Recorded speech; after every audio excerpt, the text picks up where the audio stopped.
Magandang araw po sa ating lahat. Ako nga po pala si Teresa L. Nakila, ang inyong tagapaglingkod ngayong umaga. At ngayong umaga ay ating matutunghayan ang iba't ibang layunin ng akademikong sulatin. At bago ang lahat ay ipinapakilala ko muna si Binibining Bridget Paler. Binibining Jasmine Hayuma. Binibining Irene Quinto. At si Binibining Julia May Vallejos. Ano nga ba ang akademikong sulatin? Ang akademikong sulatin ay tumutukoy sa mga uri ng pagsulat na ginagamit sa mga institusyong pang-edukasyon at pananaliksik. Ito ay karaniwang naglalaman ng mga detalyadong impormasyon, pagsusuri at mga argumento na nakabase sa mga teorya, konsepto at mga datos. May 11 akademikong sulatin. Ito ay ang abstract, synthesis o buod, bio-note, panukalang proyekto, talumpati, katitikan ng pulong, posisyong papel, reflektibong sanaysay, agenda, pictorial essay at lakbay sanaysay. Binibining Bridget Paler. Ano nga ba ang layunin ng abstract? Ang layunin ng abstract ay upang magbigay ng maikling buod ng buong pag-aaral o pananaliksik. Maraming salamat Binibining Paler sa inyong magandang kasagutan. At ngayon, Binibining Jasmine Hayuma, ano naman ang layunin ng synthesis o buod? Ang layunin ng synthesis o buod ay ang pinagsama ang pangunahing punto mula sa isa o higit pang sanggunian upang makabuo ng isang malinaw na kabuuhang pananaw at ginagawang mas maikli at mas malinaw ang mahabang teksto upang madaling maunawaan ng mambabasa. Maraming salamat Binibining Jasmine Hayuma sa iyong kasagutan. At ngayon, Binibining Irene Quinto, ano naman ang layunin ng bio-note? Ang layunin ng bio-note ay upang ipakilala ang isang tao, karaniwang may akda o tagapagsalita sa mga mambabasa o tagapakinig. Maraming salamat Binibining Irene Quinto sa iyong sagot. At ngayon, Binibining Julia May Vallejos, ano naman ang layunin ng panukalang proyekto? Ang layunin ng panukalang proyekto ay upang ilahad ang isang ideya o plano para sa isang proyekto.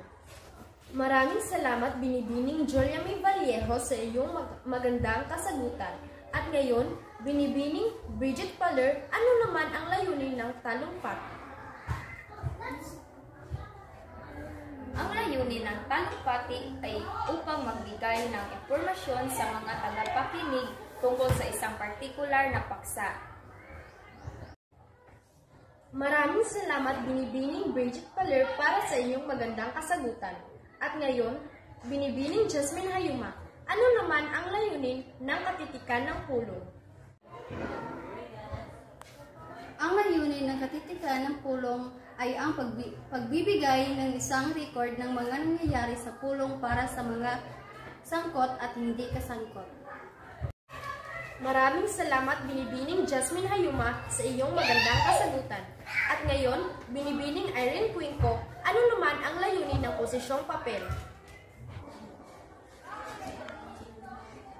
Ang layunin ng posisyong papel ay upang ipakita ang sariling pananaw o opinyon sa isang partikular na isyu o paksa.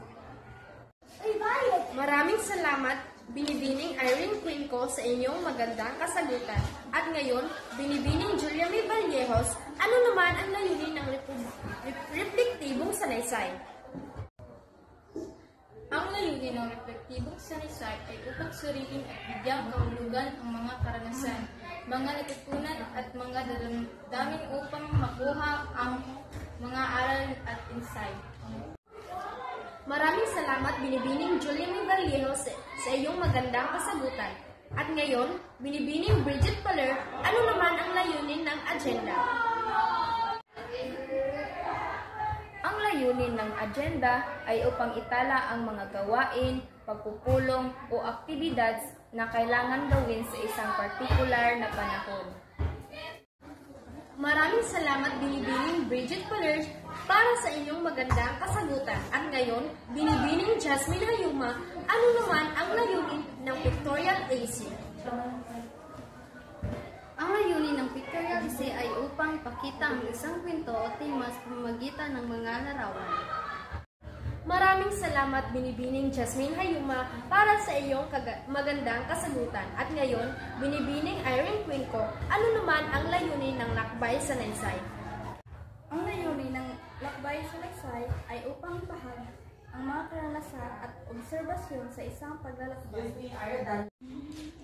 At doon po nagtatapos ang aming talakayan ukol sa akademikong sulatin. Kami nga po pala ang mag-aaral ng Nasipit National High School.